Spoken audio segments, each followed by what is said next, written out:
Rome, holy city, blessed by pagan gods. Earthly capital of a glorious empire with a divine mission to conquer and rule.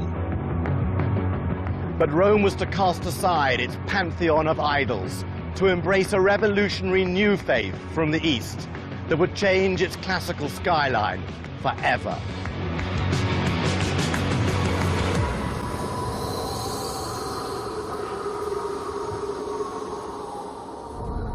Personal salvation and the worship of one God eclipsed the gods of old.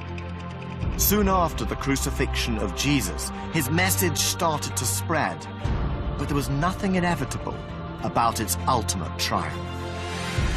The followers of Christ were viciously persecuted.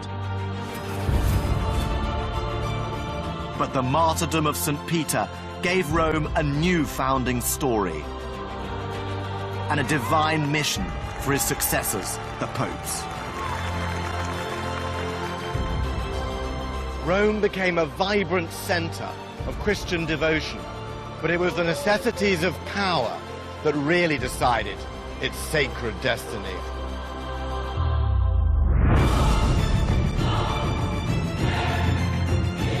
I've come as both historian and tourist to examine how the decision of one emperor changed the history of Western civilization and Rome itself.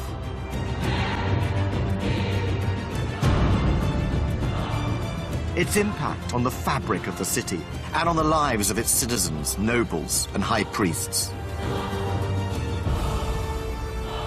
Abandoning paganism risked everything that Rome stood for, triggering confusion, violence, power struggles, and setting popes and emperors on a collision course.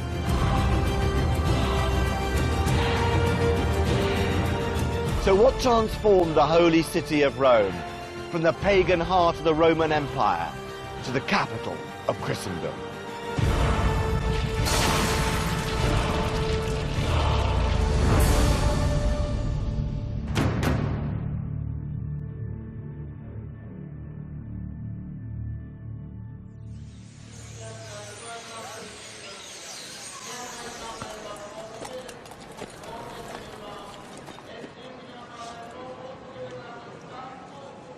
On the outskirts of Rome, a stadium once stood. Horse races were staged there to entertain emperors and citizens. But in 64 AD, the imperial racetrack became the site for a mass execution.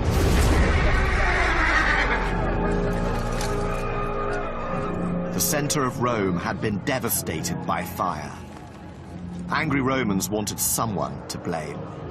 So Emperor Nero offered them a new religious sect, the Christians.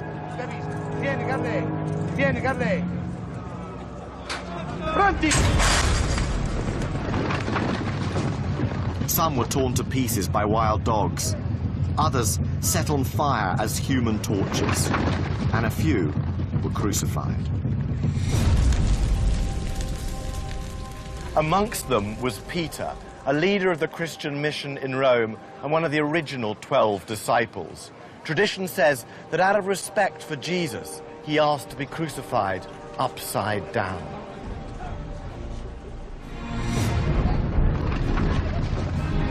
In the center of the racetrack stood an obelisk. This is that same obelisk, and 2,000 years later, it's still in roughly the same place. It was probably the last thing that Peter saw, and this is probably the last thing that he could have imagined. St. Peter's, the magnificent basilica, built in his honor and still towering over the city of Rome.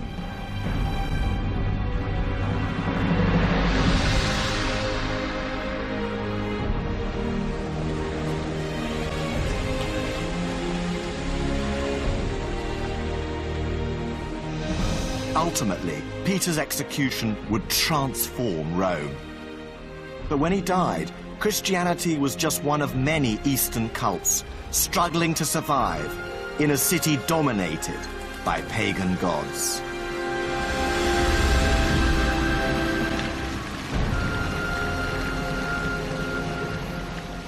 For 1,000 years, paganism had brought success and prosperity to the eternal city.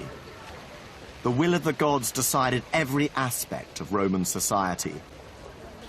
When it went to war, who its rulers were. Paganism had brought Rome domination of the ancient world. The Roman Empire was flexible, embracing and co-opting foreign gods into its own state religion, but none so far had threatened the status quo.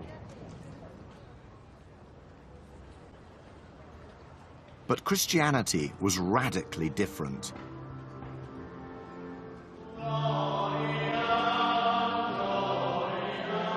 Whereas paganism sought the goodwill and protection of the gods in this life, Christianity held out the promise of eternal life in the next world. But its rejection of pagan practice marked it out. Christian refusal to sacrifice to the ancestral gods in honor of the emperor made them a potential threat to the Roman state itself. As Christianity took hold amongst Rome's underclasses, the pagan establishment sought to discredit it. The ritual of Holy Communion, the taking of Christ's body and blood, was described as cannibalism.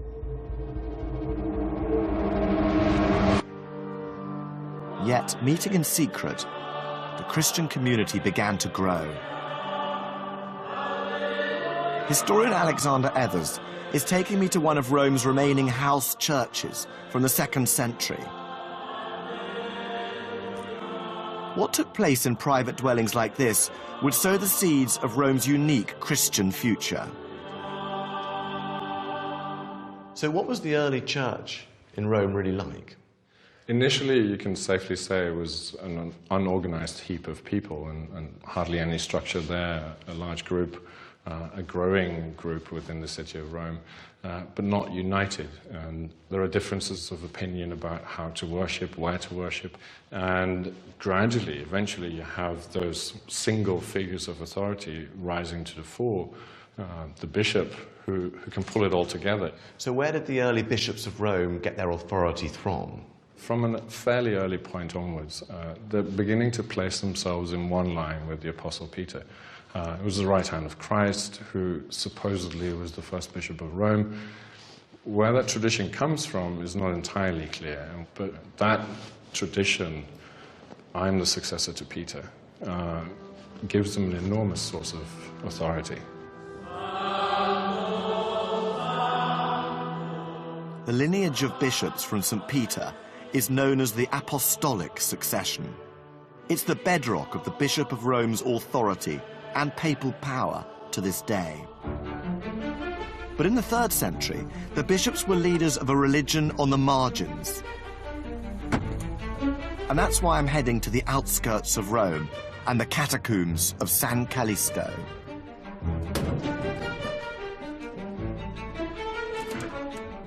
Deep within its maze of underground corridors, there's something hard to find and yet very important.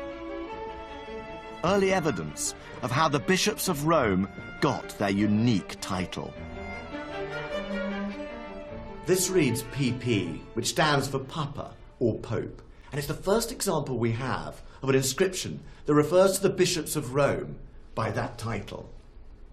At the time, a charismatic bishop anywhere in Christendom might have been known as Pope, but gradually the bishops of Rome came to be known by that name, though surprisingly, it wasn't for almost 800 years until the 11th century that it became official. But there's something else down here that I really want to see. Some of Rome's very first popes were buried in these subterranean tombs.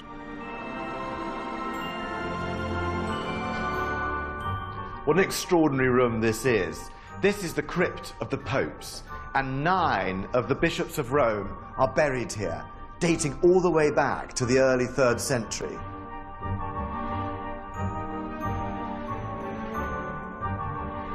It's an extraordinary thought that these men were the leaders of Christianity right at the very beginning, long before the papacy became the office of power, magnificence and wealth that we know today.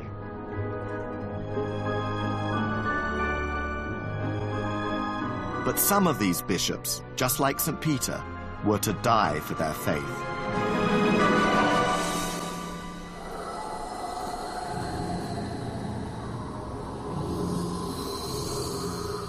Sixtus II was celebrating Mass right here at the altar when Roman soldiers burst in. When they drew their swords, the entire congregation competed to offer themselves for the honour of martyrdom, at which Sixtus pushed himself forward, bared his neck, and begged them to take his head.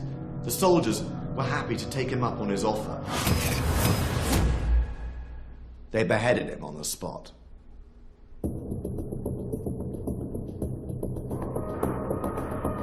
The persecution of the Christians wasn't constant. When the Roman Empire prospered, the Church was reluctantly tolerated. But in the mid-3rd century, the empire tottered on the edge of catastrophe.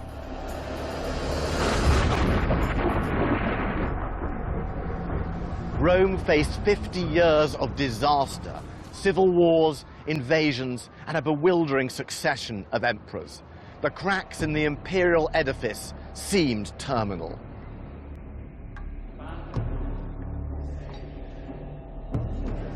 Some emperors believed that Rome was being punished for turning a blind eye to the Christians. The unity of city and empire was at stake. Something had to be done. In 303, the Emperor Diocletian launched the bloodiest persecution to date. Churches were destroyed, bishops decapitated. The streets were awash with the blood of the faithful.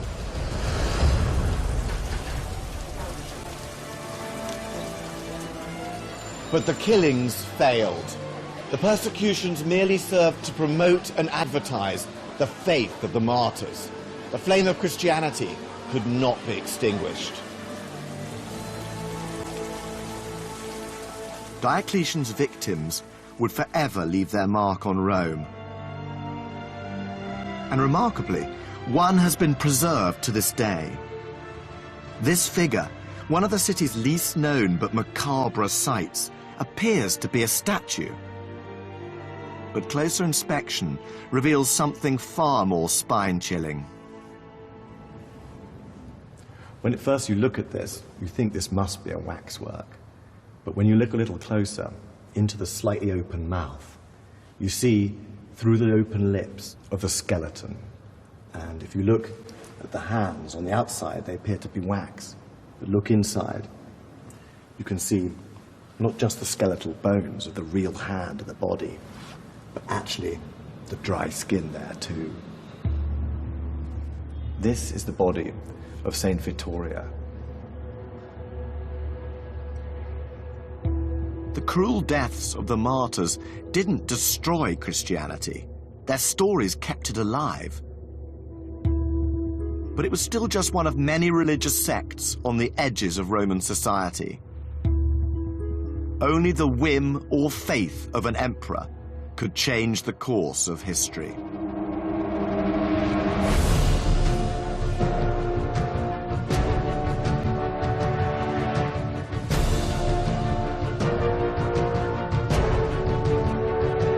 Emperor Constantine was a ruthless general who slashed his way to power.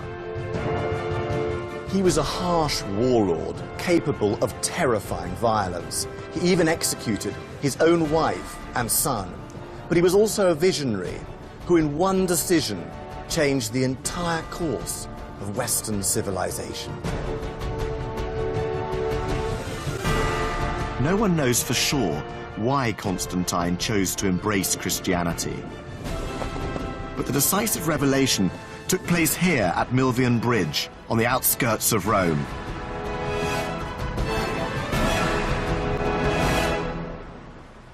The overextended empire had been split in two, east and west. Rome was no longer the imperial capital. Each region was ruled by an emperor and his deputy. Constantine shared the west with Maxentius, but they soon became bitter rivals.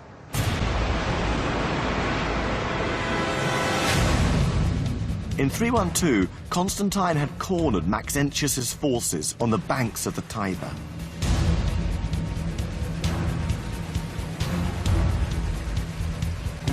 Before battle commenced, Constantine had a vision. He saw the sign of the cross superimposed on the sun with the words, "By this sign thou shalt conquer." At the very last moment, he ordered his soldiers' shields to be emblazoned with the cross. Fighting under Christian banners, he won the greatest victory of his life. Constantine now saw Christ not as the crucified Lamb of God, but as a potent God of victory. He was about to turn his back on everything that had made Rome. Exchange the protection of many gods for just one. Overturn 1,000 years of Roman history and embrace the faith of persecuted radicals. But could Rome withstand this revolution? Constantine was willing to take that gamble. But while an emperor could change his religion overnight, Rome's pagan citizens would take longer. The arch built to mark Constantine's victory shows how controversial this change of policy was. This arch contains a surprise. If you look up here on line 3, you'll see that the divinity that Constantine thanks for his victory is subtly ambiguous. It could be either Christian or pagan. Constantine doesn't give thanks to the pagan god of war, but neither does he reveal his new faith. He uses a general term for divinity, divinitas, which was acceptable to both pagans and Christians. Promoting Christianity in a world where the majority was still pagan would need tact and diplomacy, even from an all-conquering emperor. Constantine's cautious approach to conversion is reflected in the 4th century church of Santa Pudenziana.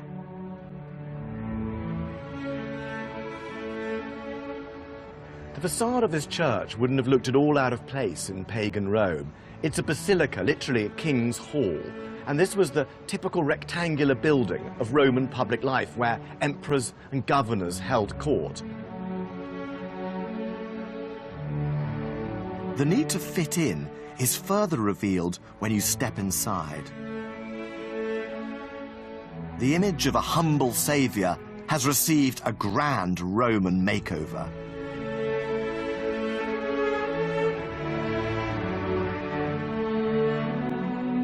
Jesus isn't nailed to the cross like a common criminal. He's depicted ostentatiously on a throne like a king or an emperor. And his disciples are dressed in the togas of the aristocracy, like senators holding court in a classical city.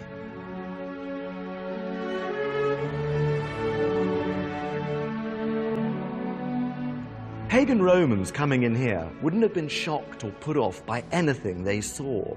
But this wasn't the lower-class radical religion of the early church. This was imperial Christianity, designed to impress and attract Romans high and low. Helena returned with a precious collection of Christian relics. And I'm just about to witness the most monumental treasure of them all.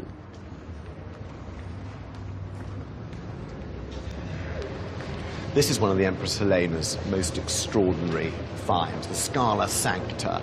This staircase is believed to be from the palace of Pontius Pilate in Jerusalem. Jesus walked down these steps after he was sentenced to death. Unlike the remote pagan gods, the Christian God had a son whom he had sacrificed for humanity. And what Jesus Christ had touched, his followers also wanted to touch.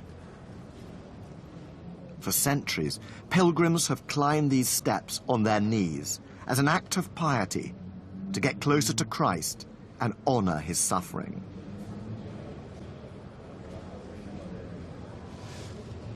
It's not often in our secular age that you see a place of such intense, passionate devotion. But this tells you something about Rome as a holy city. A holy city is a place where God meets man. And that is exactly what these pilgrims are doing.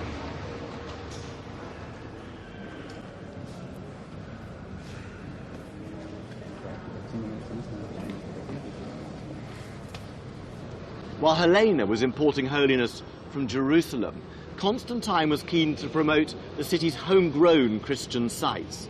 But he had to be careful. Rome was still overwhelmingly pagan, and that's why he built his first churches away from the center.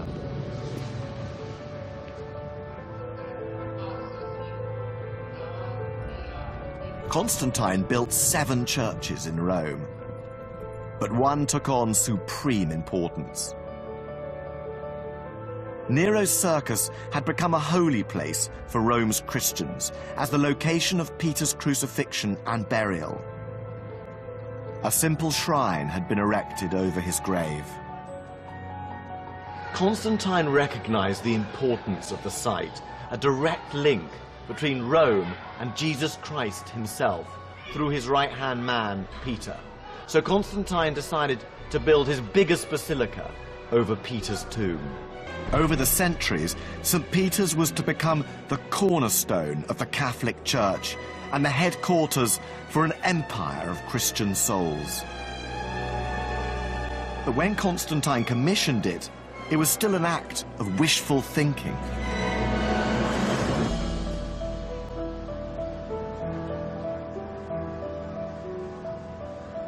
Constantine's St. Peter's promoted Rome as a Christian center, but he died leaving a hybrid holy city, part Christian but part pagan. The temples of the old gods still dominated the skyline. Pagans still dominated the city. Constantine's divine gamble now lay in the hands of Rome's new high priests. It was now down to the popes, Rome's bishops, to really make Rome Christian.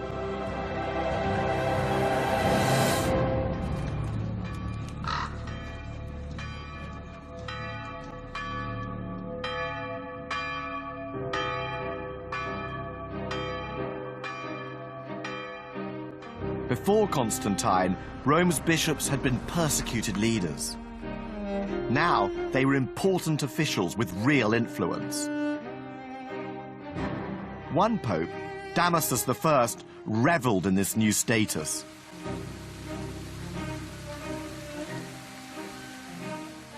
Nearly 70 when he came to power, Damasus didn't allow old age to dampen his pleasures. Corrupt and egotistical, his enemies described him as a smooth-talking adulterer, or as they put it, a tickler of the ears of middle-aged women. But Damasus was also a poet who used his literary gifts to win Christian souls. He took Rome's earliest sites of martyrdom and celebrated them in poetry. This poetical propaganda has been studied by Marianne Shaggy, a historian whom I'm meeting at the Church of Sant'Agnese. Pope Damasus went into every single catacomb, more than 60 catacombs, placing poetic inscriptions above the holy graves. Damasus's inscriptions were like huge billboards in the labyrinthine darkness of the catacombs. And it attracted huge throngs, huge crowds to the graves of the martyrs. What was Damasus's impact on the church? Damasus understood and saw the power radiating from the holy ashes and the holy relics. And therefore, he wanted to put the stamp of the church on these tombs of the martyrs. Damasus had created a ring of holy sites around the city. But Christianity faced a stiffer challenge in the center of Rome. It could have two parties, one pagan, one Christian, on 14 days of the year. Some Christians even continued to participate in the shameless immodesty of the Lupercalia fertility festival, running half naked through the streets while whipping girls with strips of goat hide. To persuade Rome's citizens to fully embrace Christianity, Damasus turned his gift for propaganda to the city's greatest spiritual asset. Damasus had claimed Rome for St. Peter, and now, cleverly, he claimed St. Peter for Rome. St. Peter had been martyred in Rome, and therefore he was a Roman citizen. And this gave his direct heirs, the bishops of Rome, special authority. By commandeering St. Peter's legacy for the city, Damasus asserted Rome's primacy in the wider church and enhanced the status of Christianity at home.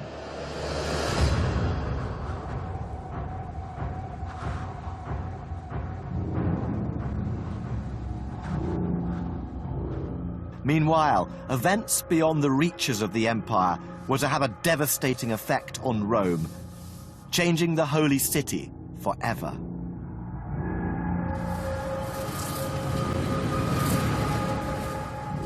By the beginning of the 5th century, barbarian tribes were on the move.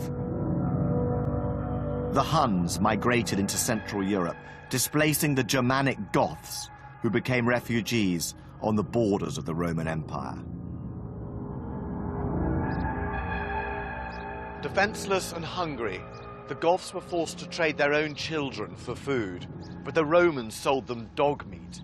Tensions reached boiling point, and the barbarians mobilized. With the Western Empire weakened by dynastic infighting, the Goths, under their king Alaric, made a bold move. Rome was no longer the imperial capital, but it was the symbol of empire. Bewitched by its faded glories, Alaric wanted a share in its majesty. But what he really wanted, like every barbarian, was to be a Roman. Alaric besieged Rome and tried to cut a deal. He wanted land for the Goths to settle. Rome's elite, inheritors of an illustrious past, refused to meet the demands of impertinent barbarians. Alaric's response was chilling. The thicker the grass, he said, the easier to scythe it down. His dagger was at the throat of the Western Empire, but still no compromise could be found.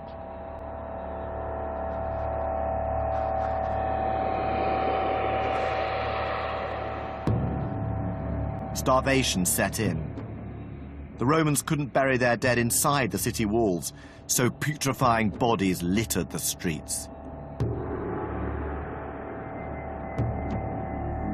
Desperate to put the population out of its misery, a noblewoman opened the city gates. Alaric's 40,000 Goths burst in.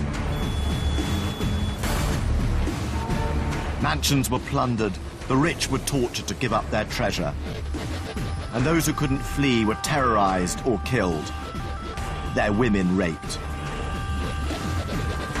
The Goths were Arians, a sect of heretical Christians, so they showed some restraint. They respected the sanctity of the holy sites. St. Peter's was left unscathed, and by the standards of barbarian sackings, this one was less barbaric than expected.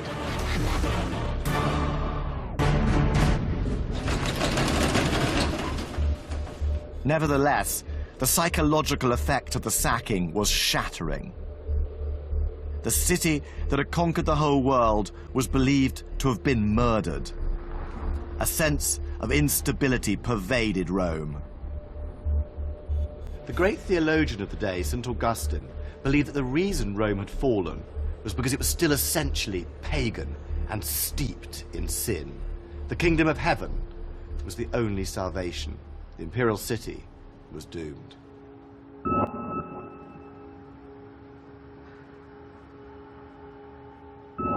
Rome's mythological past, its founding fathers Romulus and Remus, couldn't be erased. Paganism was still deeply ingrained. But one pope who witnessed the sacking, Leo the Great, saw a way of channeling the prestige of the pagan world into the magnificence of the Christian.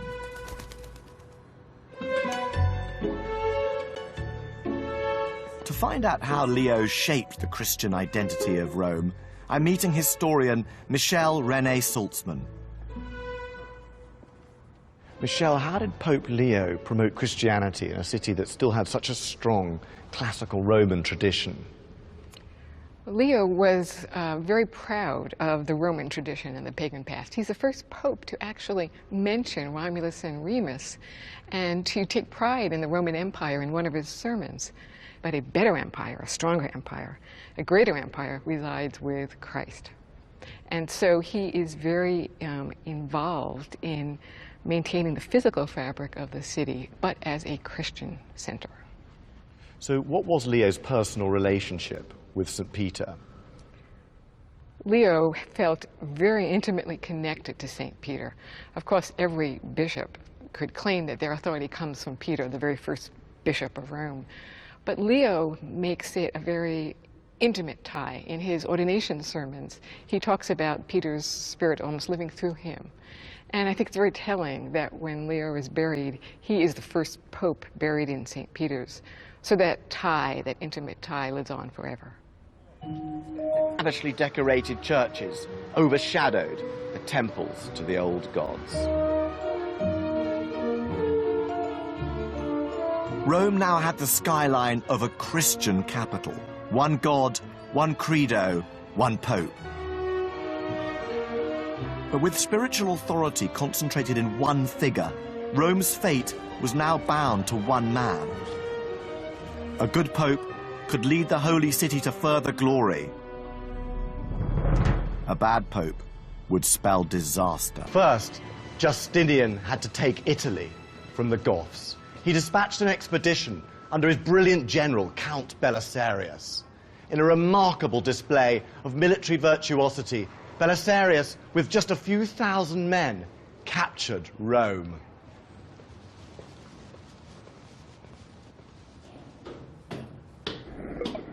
Justinian ousted the old pope and installed Vigilius. Everything seemed to be going according to plan. Vigilius now regarded himself as the direct heir of St. Peter. Justinian, Christ's vice-regent on earth, had little time for self-promoting bishops. The two were on collision course. Vigilius tried to assert Rome's authority, but he was ineffectual, pleasing nobody. Eventually, Justinian's patience snapped. He kidnapped the Pope and sent him back to the east. As the Pope's boat left the Tiber wharf, his reputation was in tatters. The crowd threw stones and yelled insults. Vigilius was even more humiliated in Constantinople. He called a council of bishops, but it descended into a brawl. Vigilius sought refuge in the palace church. He clung to the altar, but was dragged out by his beard and forced to sign a document recognizing Justinian's supremacy. Justinian's attempt to harness Rome's holy authority had all but destroyed it.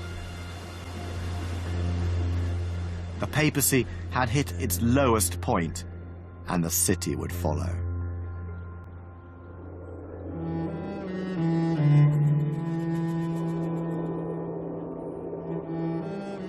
The Eastern Empire struggled to hold Italy. Within less than a generation, another Germanic tribe had its sights on Rome. The Lombards marched south, first plundering, then settling. By 590, Rome was desperate and battle-scarred.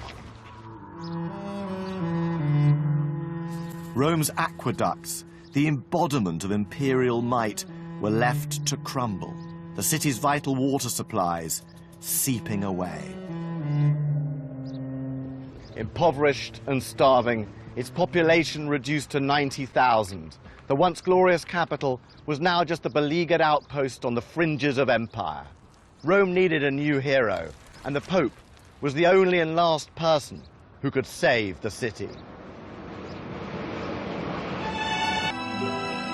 Resigning his city post, he withdrew to the family mansion here on the Chilean Hill, which he converted into a monastic community.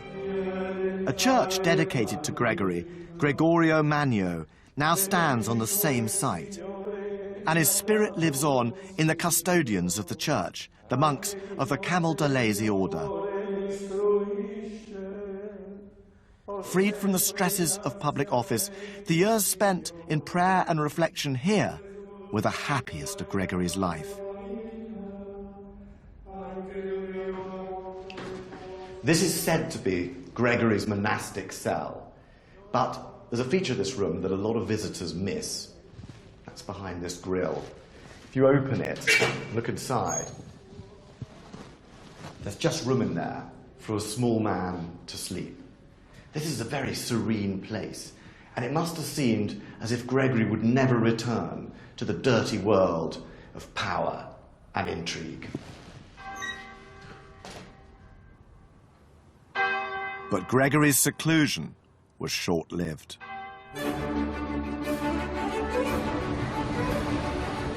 Rome was cut off from Constantinople by Lombard forces and all but abandoned by imperial officials.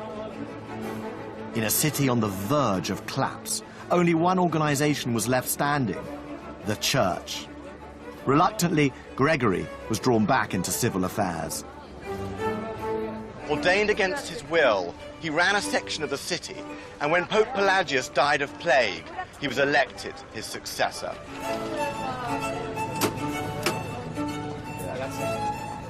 Gregory took charge of running the city, and he proved to be brilliant at planning, finance, and diplomacy. He bought a truce with the Lombards and paid the wages of the military. Buongiorno. Pizza, prego. He donated his estates in southern Italy and Sicily to the church and used them to feed the hungry Romans. Gregory set up welfare centers across the city, and he himself dined with 12 poor people every day.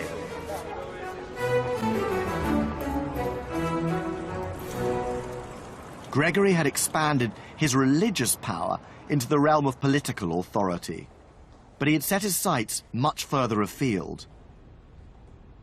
No pope before had seriously thought about taking Christianity into faraway pagan lands.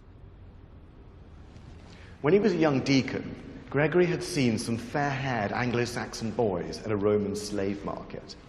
When he was told they were Anglo-Saxon, he said, "They're not Angles, they're angels." Now he was keen to expand papal powers and convert new peoples. He dispatched a mission to England that was remarkably successful. At Christmas 597, 10,000 Angles were baptized as Christians. Gregory's missionary successes made Rome the holy city of the West. Pilgrims from Europe's northern territories came in their thousands.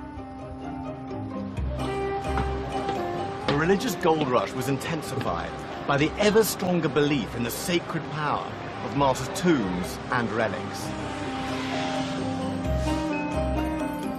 Guidebooks from the period ignore Rome's classical monuments, directing visitors instead to Christian sites associated with the lives of the martyrs. At the Church of San Lorenzo, pilgrims could see the actual grill on which St. Lawrence was roasted. At the Church of San Sebastiano, they could see the arrows that had pierced the side of the great martyr. Gruesome stories of the sadistic torments suffered by early Christians were compiled and repeated, stories that horrified and enthralled Rome's new spiritual tourists. But there was a darker side to the pilgrim boom. Everybody literally wanted a piece of the martyrs. Soon, there was a macabre black market in the wizened body parts of the saints. Sometimes, they just snatched the entire body. The trafficking in body parts appalled Pope Gregory, who believed that contact with the supernaturally powerful bones brought instant death. But Gregory understood the value of relics. He had special boxes made containing filings from the chains of St. Peter, and by sending them to bishops in faraway territories, he strengthened their loyalty to the Pope. Pilgrimage to the Holy City paid rich dividends for the papacy. Holy travelers returned home with relics, but also with Roman practices, which allowed Gregory to become the arbiter and leader of Christianity across Europe. When Gregory died in 604, he was buried in St. Peter's, where his epitaph read, "God's Consul." He'd enriched and empowered the papacy, combining the old with the new. He was truly the high priest of city and church.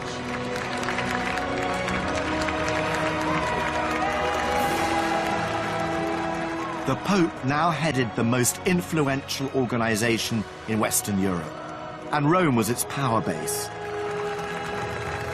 The modern papacy, as we know it, was taking shape.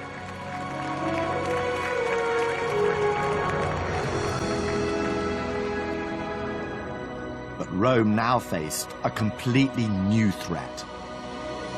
A new religious revelation was on the march: Islam. In a few decades, the Arabs had conquered a vast empire. They captured Jerusalem, leaving Rome the one and only holy city of Christendom. Rome feared it would be next. The city needed an ally.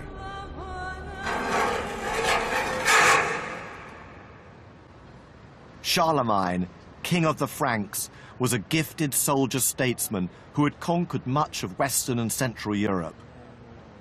But he aspired to the highest crown of all, Roman Emperor. As a devout Christian, he craved Rome's stamp of approval. But he didn't need to conquer Rome. Rome would come to him. On the 25th of April, 799, Pope Leo III was near here on his way to the church of San Lorenzo in Lucina when he was ambushed by armed retainers of the previous pope. They tried to gouge out his eyes and slice off his tongue. Pope Leo needed Charlemagne's protection from his rivals and from the threat of Arab and Lombard invasion. And Leo could offer Charlemagne the one thing he didn't already have. There was a story told in this fresco that Pope Sylvester had healed Constantine the Great of leprosy. Sylvester's reward was Constantine's conversion to Christianity. But that wasn't the only thing that Constantine was said to have given the Pope. Pope Sylvester is in firm control. He's sitting on his throne, and there's the Emperor Constantine, kneeling and compliantly surrendering his crown to the dominant pope.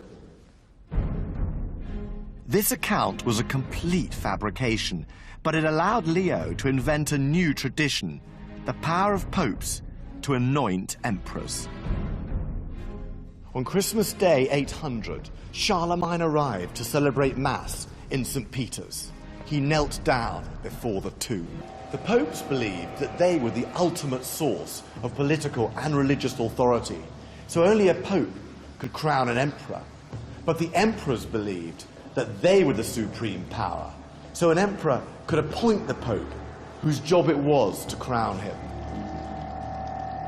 The deal didn't live up to its promise.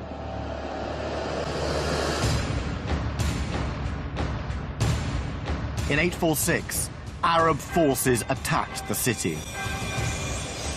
For the first time, St. Peter's Basilica, the essence of Rome's sanctity, was wrecked and looted.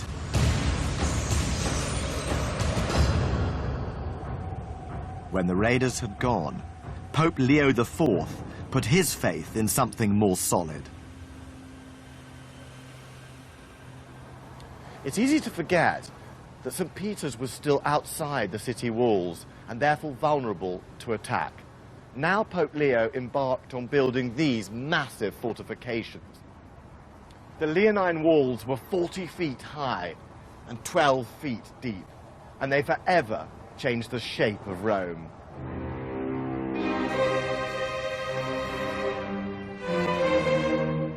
The source of Rome's divine power was now not just sanctified, but fortified.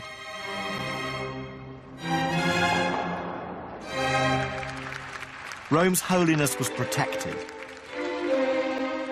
only for it to be poisoned from the inside. As the political power of the popes had grown, their position became highly sought after.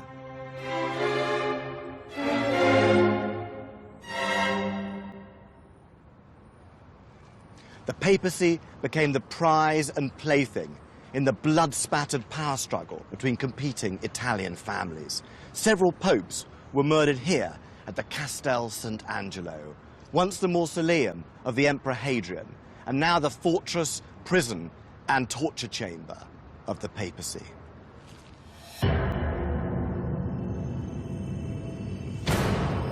The popes became power-hungry players in the savage scheming of Italian politics.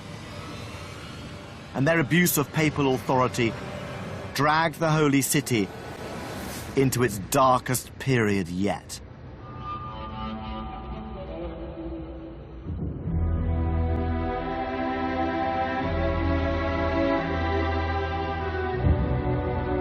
In 897, Pope Stephen VI gave an order of the most twisted and malicious kind. He ordered the digging up of the corpse of a former pope whom he hated. Pope Formosus' mummified body was dressed up in papal robes, propped up on a mock throne, and put on trial before the Holy Synod. His crime? Violation of canon law. The charges were read out, and a deacon was assigned to defend the accused pope. Found guilty as charged, Formosus was stripped and mutilated. The 3 fingers he used for papal blessings were chopped off. He was dragged and tossed into the Tiber. But this grisly masquerade was only the start. From now on, nothing was sacred. The popes played a vicious game of power and pleasure. No crime was too diabolical for these heirs of St. Peter.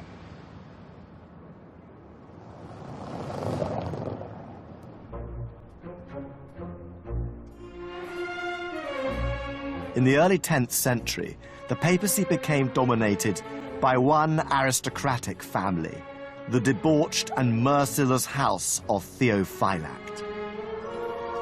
The scurrilous chronicler of their rise to power was Bishop Liutprand of Cremona.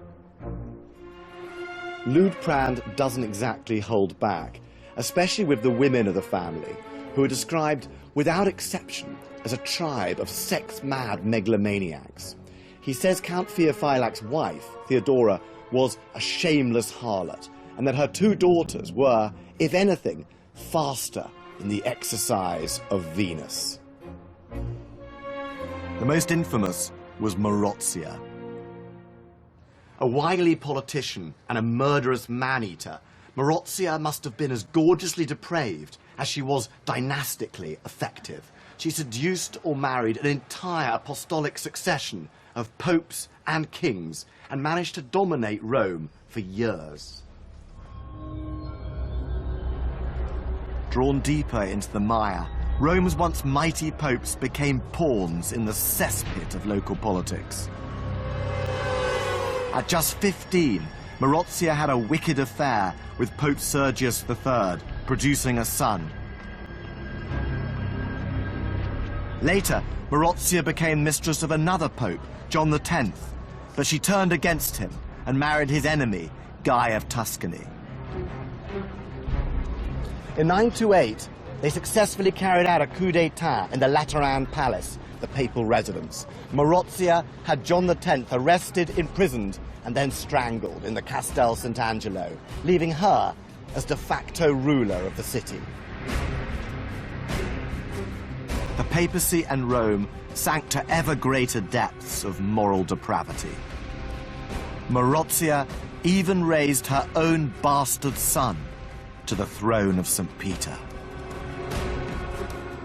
But things began to fall apart for Marozia. Her other son, Alberic, invaded Rome, arrested John XI, and imprisoned his mother in the Castel Sant'Angelo. Marozia died in there, probably murdered by her own son. As for Alberic, he ruled Rome for 20 years with the majestic title, Prince and Senator of all the Romans. Only a few popes had the strength to fight back by reinvigorating papal authority and the sanctity of the city. In 1075, Pope Gregory VII took a stand. He published the Dictatus Papae that declared the absolute supremacy of the papacy and Rome. From now on, emperors would bow to popes. Gregory's posturing infuriated the German Emperor Henry IV. He deposed the Pope. But Gregory hit back, excommunicating Henry, in effect stripping him of all his powers.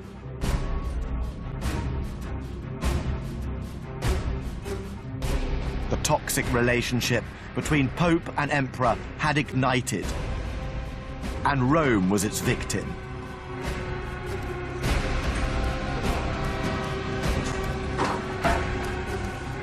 Gregory allied himself with the Normans, but when they occupied the city in 1084, things turned violent. Rome became a blazing inferno.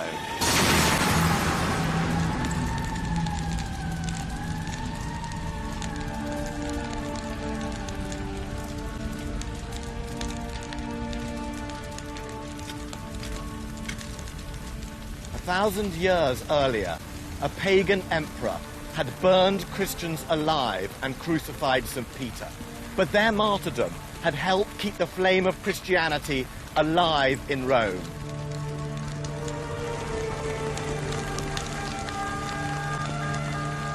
Constantine had taken an underground religion and staked all of Rome's glory on its success. Now the ambitions of a pope had brought ruin on the holy city. The popes were to abandon Rome altogether and seek the protection of the kings of France. It seemed like the end. After 2,000 years as head of the world, the capital of emperors and popes, the very definition of sacred power, the city blessed by God was now cursed by invasion, intrigue, and depravity. Its sanctity debased. Holy no more. Time had run out for the eternal city.